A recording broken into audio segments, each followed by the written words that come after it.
नमस्कार दोस्तों, एक बार फिर से स्वागत है आपका। पार्लियामेंट का मानसून सेशन शुरू हो गया और इस मानसून सेशन के शुरुआत में ही बैंकिंग क्षेत्र से जुड़ी हुई दो महत्वपूर्ण खबरें। पहला, वित्त मंत्री मैडम सीतारमन जी ने एक बैंकिंग रेगुलेशन एक्ट 2020 लोकसभा में पेश किया।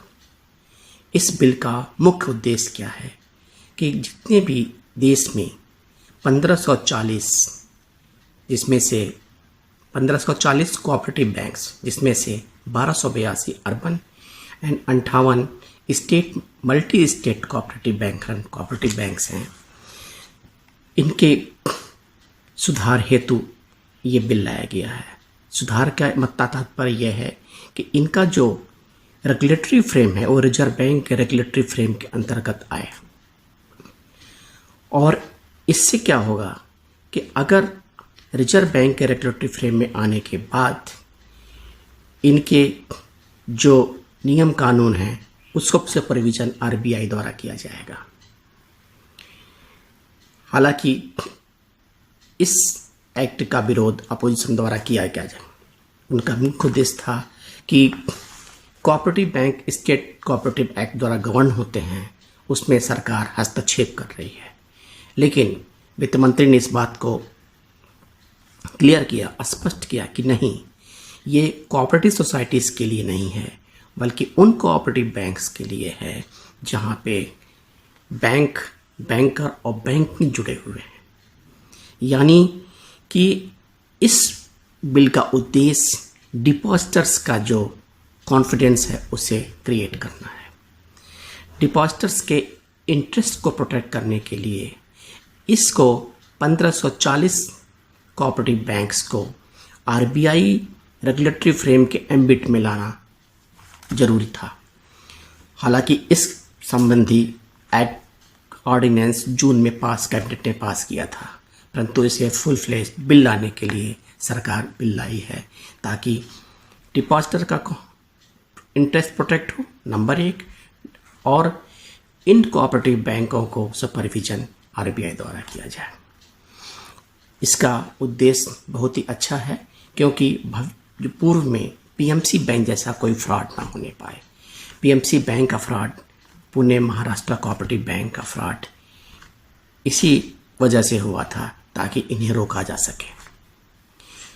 दूसरा महत्वपूर्ण बात ये आई कि government is interested to infuse 20,000 crore rupees to the PSU. सरकारी बैंकों में रिकैपिटलाइजेशन के थ्रू 20,000 करोड़ रुपया देने के लिए, मदद देने के लिए सरकार ने पार्लियामेंट में मंजूरी के लिए इसको रखा है। इन 20,000 करोड़ रुपए पीएसयू बैंक देने के मुख्य उद्देश्य क्या है कि जो एनपीए सरकारी बैंकों में बढ़ रहा है, उसके दबाव को कम करने के लिए इन्हें कैपिटल की आवश्यकता है, और उस कैपिटल के लिए सरकार ने यह निर्णय लिया है कि 20,000 करोड़ रुपए का धनराशि बैंकों को सपोर्ट किया जाए bye issuing the government security.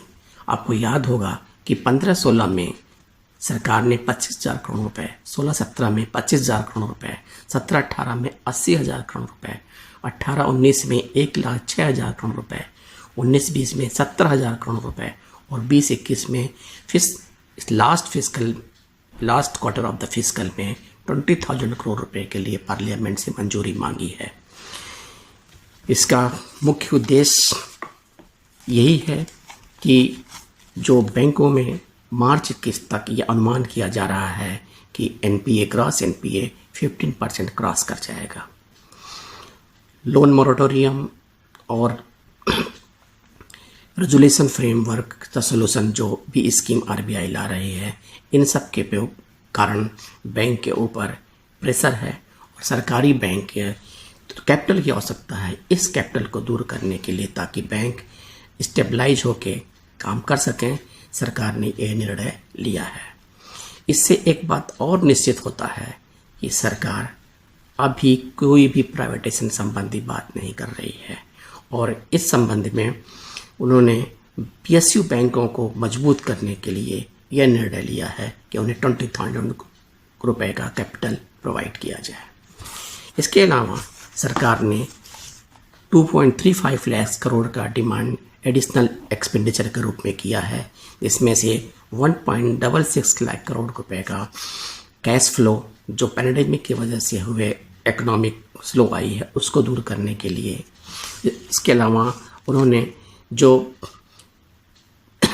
प्रधानमंत्री मुद्रा योजना में जो 2% का इंटरेस्ट सब्सिडी त्वरित भुगतान करने पे देने के लिए कहा था, उसके लिए सिडबी को 1232 करोड़ रुपए का प्राविधान और MSME सेक्टर को जो CGL स्कीम लागू करने के बाद NCGTC को सब्सिडी देने के लिए 4,000 करोड़ रुपए का प्रोविजन किया है।